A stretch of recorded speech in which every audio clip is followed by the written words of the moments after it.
दोस्तों आज हम पढ़ेंगे कक्षा 11 के विश्व इतिहास विषय का अध्याय 10 जिसका नाम है मूल निवासियों का विस्थापन। और आज हम इसके तीसरे भाग में पहुंच चुके हैं और तीसरे भाग में हम देखेंगे उत्तरी अमेरिका परिचय, उसका परिचय आपको देंगे कि किस प्रकार उसकी भौगोलिक स्थिति है, किस प्रकार का वो देश है, उत्तरी अमेरिका महाद्वीप किस तरीके का है, उसमें कौन कौन से देश शामिल हैं उसके बारे में अध्ययन करेंगे और इसके मूल निवासियों के बारे में अध्ययन करेंगे कि उनके जो मूल निवासी थे उनका रहन सहन किस तरीके का था, आखिर उसके मूल निवासी कहाँ से आए थे उसके बारे में अध्ययन करेंगे।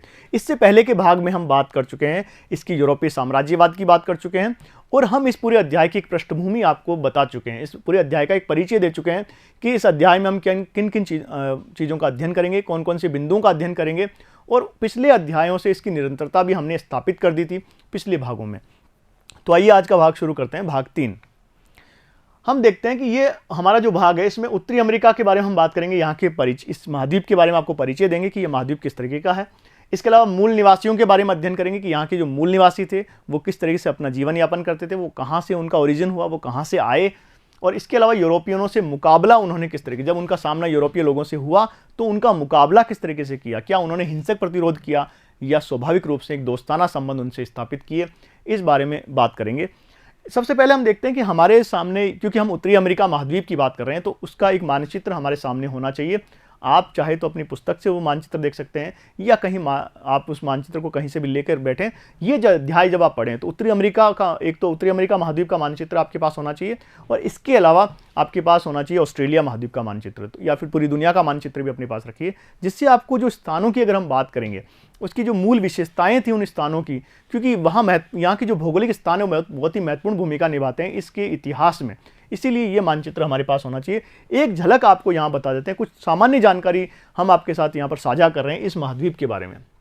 उत्तरी अमेरिका महाद्वीप की अगर हम बात करें तो देखिए आप इस मानचित्र में देख सकते हैं उत्तरी अमेरिका महाद्वीप है। इसमें मुख्य रूप से कौन कौन से देश शामिल हैं वो आप देख लीजिए। कनाडा इसमें शामिल है, इसके अलावा यूनाइटेड स्टेट्स ऑफ अमेरिका जिसको हम संयुक्त राज्य अमेरिका का कहते हैं वो शामिल है, मैक्सिको वगैरह जो शामिल है, लेकिन मुख्य रूप से हमारा ध्यान जो है वो रहेगा कनाडा और संयुक्त राज्य अमेरिका पर हम यहाँ पर बात करने जा रहे हैं। तो ये मानचित्र आपको ढंग से देख लेना है। आप यहाँ देख पा रहे हैं कि जो इसका फैलाव है, इस महाद्वीप का जो फैलाव है और विस्तार है वो किस तरीके का है। हम अगर देखें तो आप उत्तरी ध्रुव तक जाता है ये अगर उत्तर में अगर आप चले जाएं तो जो आर्कटिक ओशियन जिसको हम उत्तरी ध्रुव सागर का, उत्तरी ध्रुव जो है यहाँ तक ही फैला हुआ है। अगर आप यहाँ देखें तो उत्तरी ध्रुव तक चला गया है बिल्कुल उसका जो फैलाव है। उत्तरी ध्रुव जो व्रत है वहाँ तक ये महाद्वीप फैला हुआ है। इसके अलावा और ये जो एरिया, ये जो इलाके आपको यहाँ उत्तर में दिखाई दे रहे हैं बहुत बेहद ही ठंडे इलाके हैं, क्योंकि ये उत्तरी ध्रुव जो व्रत है उसके बहुत नज़दीक है जहाँ पर वर्ष भर बर्फ़ जमी रहती है। तो यहाँ ग्रीनलैंड के जैसे इलाके आपको दिखेंगे। कनाडा का जो अधिकांश उत्तरी क्षेत्र है वहाँ पर आपको घने वृक्ष मिलेंगे और इसके अलावा वहाँ पर आपको बर्फ़, साल भर बर्फ़ जमी मिलेगी। इसके अलावा हम दक्षिण की अगर हम बात करें तो दक्षिण में ये महाद्वीप जो है कर्क रेखा तक फैला हुआ है। दक्षिण में ये महाद्वीप जो है कर्क रेखा तक, यहाँ तक आप देख पाएंगे कर्क रेखा तक ये महाद्वीप पूरी तरह से फैला हुआ है। इसके अलावा पश्चिम में अगर आप चले जाएं तो पश्चिम में इसके है प्रशांत महासागर, यहाँ पर प्रशांत महासागर आपको दिखाई देगा। और अगर आप इसके पूर्व दिशा में देखें तो अटलांटिक महासागर जो है ये महासागर इस तरफ फैला हुआ है। अटलांटिक महासागर के बारे में हमने अध्याय 8 में आपको विस्तार से बताया था कि अटलांटिक महासागर को किस प्रकार क्रिस्टोफर कोलंबस पहली बार पार करके गए थे और इस नई दुनिया की खोज उन्होंने की थी। तो अटलांटिक महासागर है इसके पूर्व में। इसके अलावा इसके पश्चिम में पैसिफिक ओशियन, इसे प्रशांत महासागर कहते हैं, वो है। उत्तर में उसके उत्तरी ध्रुव व्रत है और कर्क रेखा। तो इस तरह से एक आपको सामान्य जानकारी इस मानचित्र के बारे में होनी चाहिए कि उत्तरी अमेरिका महाद्वीप आखिर कहाँ है, दुनिया के भूगोल में उसकी स्थिति क्या है, और क्योंकि उसकी जो भौगोलिक स्थिति है उसकी वजह से वो बहुत ही महत्वपूर्ण हो जाता है ये महाद्वीप। चलिए आगे बढ़ते हैं। इसकी भौगोलिक सीमाओं की अगर हम बात करें तो एरिजोना वो नेवदा की मरोड़, इसके पश्चिम दिशा के अगर आप जाओगे, जैसे अगर इसके आप पश्चिम दिशा में जाएंगे यहाँ पर तो इसमें एरिजोना का आपको मिलेगा। यहाँ एरिजोना और इसके अलावा आपको नेवदा, एरिजोना और नेवदा की जो मरुभूमियाँ, यानी कि यहाँ के जो इस मरुभूमि, यहाँ पर आपको मरुभूमि मिलेगी, यानी कि मरुस्थल आपको यहाँ पर मिलेंगे। इसके अलावा सियरा नेवदा की पर्वत श्रेणियाँ भी इस दिशा में ही आपको मिलेगी। तो ये एरिजोना और नेवदा, क्योंकि बार बार इस तरह के नाम जब हम ये अध्याय पढ़ रहे होंगे तो बार बार इस तरह के नाम आएंगे तो आपको ध्यान रखना है। इसकी पूर्व दिशा की अगर बात करें तो ग्रेट मैदान है, ग्रेट झीलें हैं, मिसिसिपी, मिसोरी जो नदियां हैं वो हैं, अपलाचियन पर्वत घाटियां जो है वो मिलेगी आपको। आप इस मानचित्र में देख सकते हैं। देखिए यहाँ पर ये जो है ये उत्तर का जो विशाल मैदान है और इसके अलावा ये जो 5 ग्रेट लेक्स है, महान झीलें जो हैं, ग्रेट लेक्स जो है 5, वो यहाँ पर आपको दिखाई देगी। अपलेचियन पर्वतमालाएं जो आपको यहाँ पर दिखाई देंगी। तो इस प्रकार से अगर पूर्व दिशा में आप जाते हैं तो इस तरह की चीज़ें आपको देखने को मिलेगी।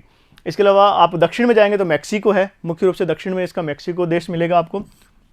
और उत्तर दिशा में आप देखेंगे तो कनाडा और जंगल, और जहाँ कनाडा मिलेगा, और विशेष कनाडा फैला हुआ है पूरी तरह से, जहाँ पर हमने अभी बताया आपको कि जंगल है, विशाल जंगल है वहाँ पर, और इसके अलावा वहाँ पर बर्फ, साल भर बर्फ जमी रहती है। तो इस प्रकार से भौगोलिक जो सीमाएं हैं इस महादेश की, इस महाद्वीप की, उनका आपको जानकारी होनी चाहिए। आइए अब देखते हैं इसके मूल निवासियों के बारे में बात करते हैं कि यहाँ के जो मूल निवासी थे किस प्रकार। दोस्तों याद रखिएगा, आज आपको जो यहाँ लोग रहते हुए दिखाई देते हैं और अधिकांश शासन सत्ता पर जो लोग बैठे हुए दिखाई देते हैं आपको, और आपको समाज में जो लोग दिखाई दे रहे हैं, अमेरिका के बारे में जो आपकी एक धारणा है मुख्य रूप से कि वहाँ गोरे लोग थे या फिर वो लोग मूल निवासी है वहाँ के, तो ऐसा बिल्कुल नहीं है। याद रखिएगा, वहाँ के मूल निवासी बिल्कुल अलग थे उनसे, और कई शताब्दियों में, लगभग 200-300 वर्षों में इनको पूरी तरह से लगभग वहाँ पे समाप्त कर दिया गया, क्योंकि उनकी संस्कृतियों के साथ खिलवाड़ किया गया। उनकी मूल संस्कृति को जब समाप्त कर दिया गया, यूरोपीय लोग वहाँ पहुँचे तो उन्होंने वहाँ पर पूरी तरह से अधिकार कर लिया और मूल निवासियों को पश्चिम में लगभग खदेड़ दिया था। इसी वजह से ध्यान रखिए, मूल निवासियों का अध्ययन बहुत जरूरी है। मूल निवासियों की अगर हम बात करें तो सबसे पहले बाशिंदे कौन थे, सबसे पहले जो रहने वाले लोग थे वो कौन थे यहाँ पर। दोस्तों वो जो लोग आए थे वो एशिया के बेरिंग जल संधि जो है, बेरिंग स्ट्रेट जो है, वहाँ से वो लोग आए थे। अगर हम आपको नक्शा बता दें एक बार फिर, ये मानचित्र अगर आप देखते हैं तो यहाँ पर ये बेरिंग सी है। तो सबसे पहले जो यहाँ के जो निवासी थे, मूल निवासी थे, वो कब आए थे, वो यहाँ इस दिशा से यहाँ पर आए थे। ये है बेरिंग जल संधि। तो बेरिंग सी यहाँ पर, बेरिंग सागर आपको दिया गया, तो बेरिंग जल संधि जो है वहाँ, यहाँ से अलास्का से यहाँ पर ये लोग जो मूल निवासी थे, एशिया से चल के यहाँ पर जो मूल मनुष्य था वो चल के यहाँ पर आया था। तो सबसे पहले बेरिंग जल संधि से लगभग 30,000 वर्ष पहले की बात है, तब ये लोग वहाँ पर आए थे। इसके बाद जो अंतिम हिमयुग का जो दौर आया था, तो दक्षिण की ओर जब अंतिम हिमयुग का दौर आया, ठंड ज़्यादा लगभग थोड़ी कम होती जाए, तो ये लोग दक्षिण की तरफ बढ़े थे। दक्षिण में मैक्सिको की तरफ ये लोग वहाँ पर निकल गए थे। और ये जो बात हम कर रहे हैं ये है 10,000 ईसा पूर्व के बाद, इन वर्षों के पूर्व की बात हम कर रहे हैं। इसके बाद अमेरिका में जो सबसे पुरानी कृति हमें मिलती है यहाँ के मूल निवासियों की, वो है तीर की नोक हमें मिलती है। तो वो लगभग 11,000 वर्ष पुरानी तीर की नोक मिलती है। इससे ये जाहिर होता है कि जो पुरातात्विक स्रोत मिले हैं उससे पता चलता है कि जो अमेरिका का इतिहास है वो मुख्य रूप से 11,000 वर्ष पुराना कम से कम है, या 30,000 वर्ष पहले यहाँ पर लोग आए, यहाँ के मूल निवासी अब एशिया से चल के आए और यहाँ पर वो बस गए। बाद में जो अंतिम हिमयुग आए से वो दक्षिण की ओर बढ़ गए। तो इस प्रकार यहाँ के जो मूल निवासी उनका एक लंबा इतिहास है। लेकिन आज के जो हम अमेरिका के निवासियों को कहते हैं वो अमेरिका निवासी वो नहीं है, वो मूल रूप से जो यूरोप के जो लोग थे वो हैं, वहाँ के प्रवासी वो लोग वहाँ पर आके बस गए और उन्होंने इस पूरे महाद्वीप पर अधिकार कर लिया। संयुक्त राज्य अमेरिका पर, कनाडा पर, मैक्सिको पर, इन पर ये अधिकार कर लिया। तो वहाँ आपको मूल निवासी बिल्कुल नहीं देखने को मिलते हैं, जबकि यहाँ के मूल निवासी उनसे बिल्कुल अलग थे। अब जलवायु की स्थिरता और जनसंख्या वृद्धि, लगभग 5,000 वर्ष पूर्व की अगर हम बात करें तो जलवायु में कुछ स्थिरता आ गई थी, इससे लोगों का रहना वहाँ पर आसान हो गया था। इस वजह से लोग यहाँ पर रहना, एक स्थिर जीवन आपको यहाँ पर दिखाई देता है और यहाँ की जनसंख्या में वृद्धि भी आपको दिखाई देती है। अब इनके निवास स्थान की अगर हम बात करें, जो इनके निवास स्थान थे, ये जो मूल निवासी हुआ करते थे ये खेती का कार्य ज़्यादा नहीं करते थे। ये मुख्य रूप से नदी घाटियों में, नदी घाटी क्षेत्र में रहते थे, वहाँ पे छोटे छोटे गांव बनाकर उन गांवों में यहाँ के मूल निवासी रहा करते थे।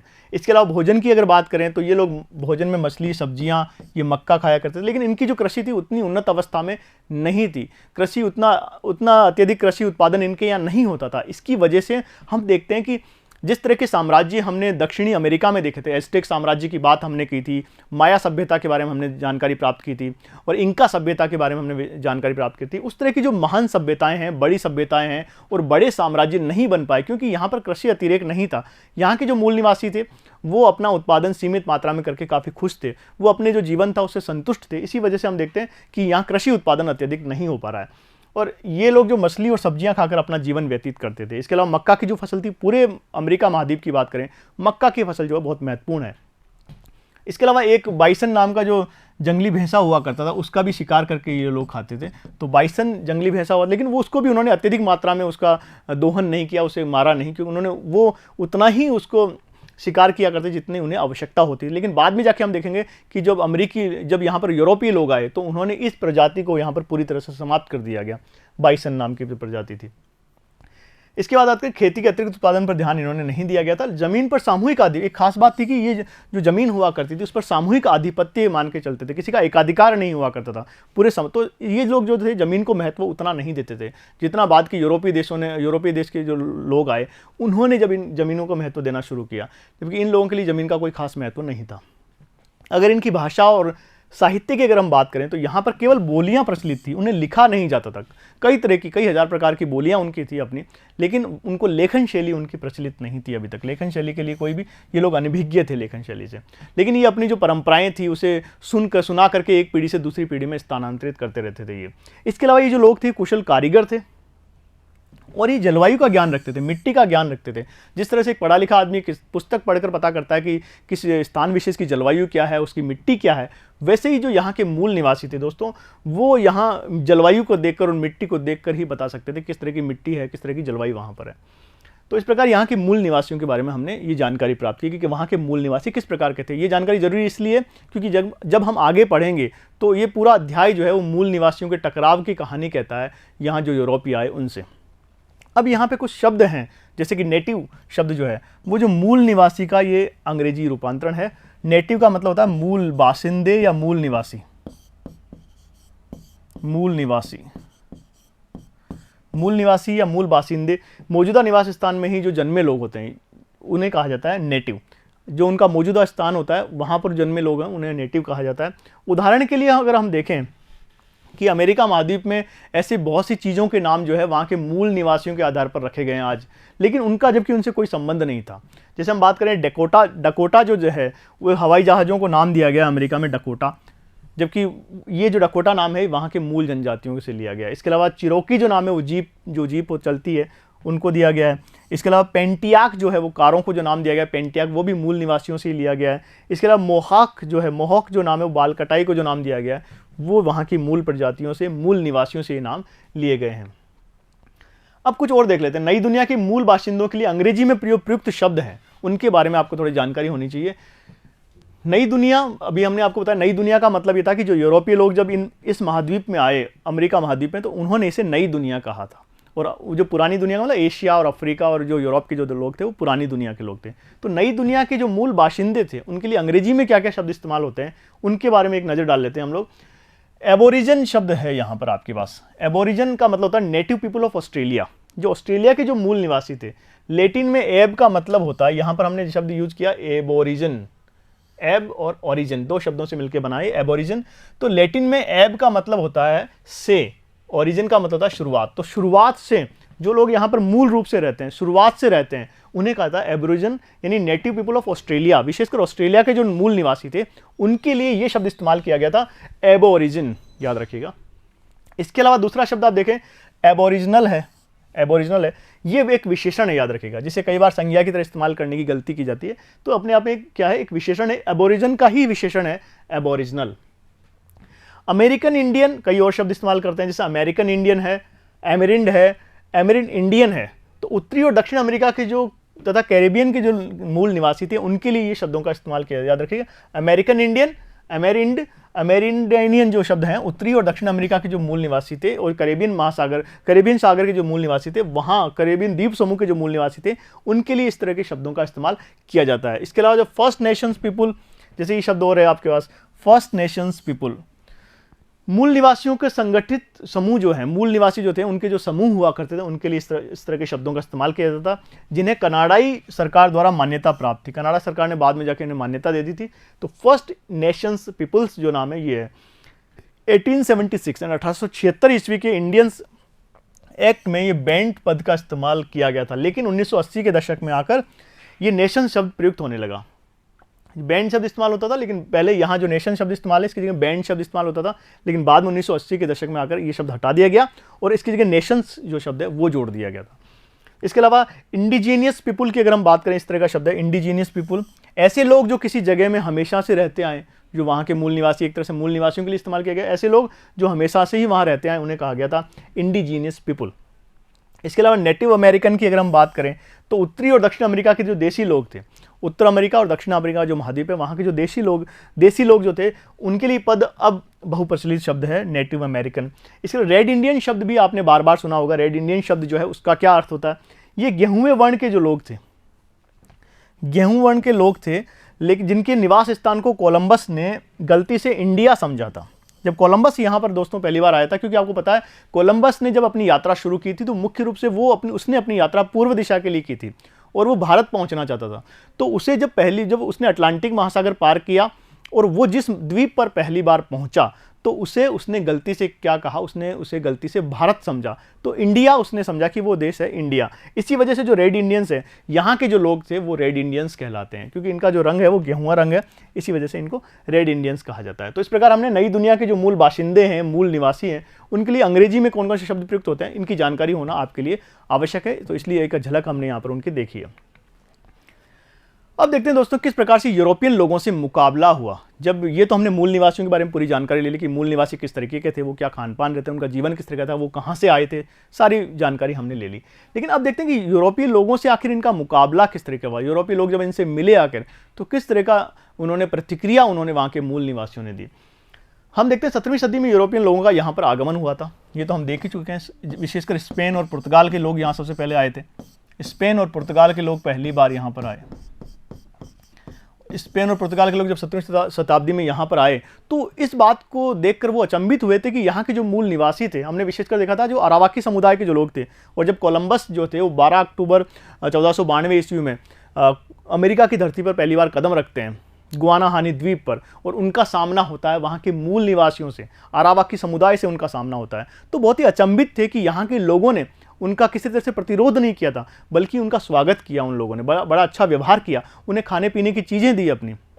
और कोलंबस ने बाद में उन्हें अपने रोजनामचे जो हुआ करते थे, अपनी जो डायरी लिखते थे वो डायरी, उसमें भी उन्होंने इसका वर्णन किया वहाँ के जो मूल निवासी थे कितने उदार थे। तो यहाँ उनके मूल निवासियों ने, जो स्थानीय लोग थे, उनका व्यवहार बहुत अच्छा था इन जो यूरोपियन लोग वहाँ पर पहुँचे थे। तो इसके बाद यूरोपियनों के साथ वस्तुओं का आदान प्रदान वो किया करते थे। इसके हस्तशिल्प और खाद्य पदार्थ और कंबल, लोहे के बर्तन आदि चीज़ें जो आदान प्रदान किया करती थी। और जैसे बंदूकों की बात करें, शराब, ये सब चीज़ें जो है यूरोपीय निवासियों ने उन्हें दी। और हम देखते हैं कि बाद में शराब की जो लत है वो यहाँ के मूल निवासियों को लग गई थी, और शराब पीना वहाँ यूरोपीय लोगों ने ही इन्हें सिखाया था। लेकिन जबकि अफीम की जानकारी यूरोपियों को यहाँ से प्राप्त हुई थी। और इसके अलावा हमने देखा था कि और भी बहुत सी वस्तुएं थी जिनकी जानकारी आज पूरी दुनिया को, जो आज दुनिया में, जैसे कि आलू की अगर हम बात करें, मक्का की हम बात करें, जो आज पूरी दुनिया में एक सामान्य जीवन का हिस्सा बन चुकी है, वो वस्तुएं जो थी वो हमारे जो यूरोपीय निवासी थे वहीं से लेकर आए थे। तो इस प्रकार से यूरोपियनों का मुकाबला किस तरह से उन्होंने हिंसक प्रतिरोध बिल्कुल नहीं किया था यूरोपियों का, ये हम देख सकते हैं। तो दोस्तों शुरुआती चीज़ एक बार हम देख लेते हैं कि क्यूबेक और अमेरिका उपनिवेश में, जो अमेरिका महाद्वीप था, वहाँ पर उपनिवेशों की स्थापना शुरुआत में कौन कौन सी तारीखें महत्वपूर्ण है। तो हम देखते हैं कि 1497 ईस्वी जो है, वहाँ पर जॉन कैबोट जो है वो न्यू फाउंडलैंड पहुँचे थे। न्यू फाउंडलैंड पहली बार पहुँचे थे जॉन कैबोट। और 1534 ईस्वी में जैक कार्टियर जो थे वो सेंट लॉरेंस नदी के किनारे किनारे यात्रा करके वहाँ के मूल बाशिंदों से पहली बार मिले थे। और 1608 ईस्वी में ही फ्रांसीसियों ने क्यूबेक में अपना पहला उपनिवेश स्थापित किया था, अपना उपनिवेश की उन्होंने खोज की थी। अगर हम बात करें अमेरिका उपनिवेश की, तो अमेरिका में यहाँ 1507 ईस्वी में अमेरिगो डी वेस्पुकी जो थे उन्होंने ट्रेवल्स, अपनी यात्रा वृत्तांत ट्रेवल्स प्रकाशित किया, और उन्हीं के नाम पर बाद में अमेरिका महाद्वीप का नामकरण इसी वजह से किया गया था। 1607 ईस्वी की बात करें अगर हम, तो ब्रिटिश लोगों ने वर्जीनिया उपनिवेश की खोज की। वर्जीनिया जो उपनिवेश एक आज वहाँ का राज्य है, उसकी खोज की थी ब्रिटिश लोगों ने। 1620 ईस्वी में बात करें तो ब्रिटिश लोगों ने प्लाईमाउथ जो जगह है, मैसाचुसेट्स जिसे कहा जाता है, उसकी खोज उन्होंने 1620 ईस्वी में की थी। तो दोस्तों इस प्रकार आज के इस भाग में हमने यहाँ के जो मूल निवासी थे उनके बारे में जानकारी प्राप्त की कि उनका रहन सहन और उनका जीवन किस प्रकार का था। इसके अलावा कुछ महत्वपूर्ण तारीखें थी, कुछ महत्वपूर्ण नाम जो हैं उनके लिए, मूल निवासियों के लिए अंग्रेजी में इस्तेमाल होते हैं, उन पर हमने चर्चा की। और इसके अलावा हमने ये भी देखा कि जब यूरोपीय लोग यहाँ आए तो जब उनका मूल निवासियों से सामना हुआ तो उन्होंने किस तरह का व्यवहार उनके साथ किया। तो अगले भाग में हम बात करेंगे इसके आगे के अमेरिका महाद्वीप में किस तरह से ये पूरा साम्राज्य उपनिवेशवादियों ने फैलाया, या यूरोपीय लोग जब अपना पूरा साम्राज्य वहाँ फैलाते हैं और वहाँ के मूल निवासी जो है वो क्या प्रतिक्रिया करते हैं और उन्हें किन किन कठिनाइयों का सामना करना पड़ता है। आगे के भागों में इसका अध्ययन करेंगे। तब तक के लिए धन्यवाद।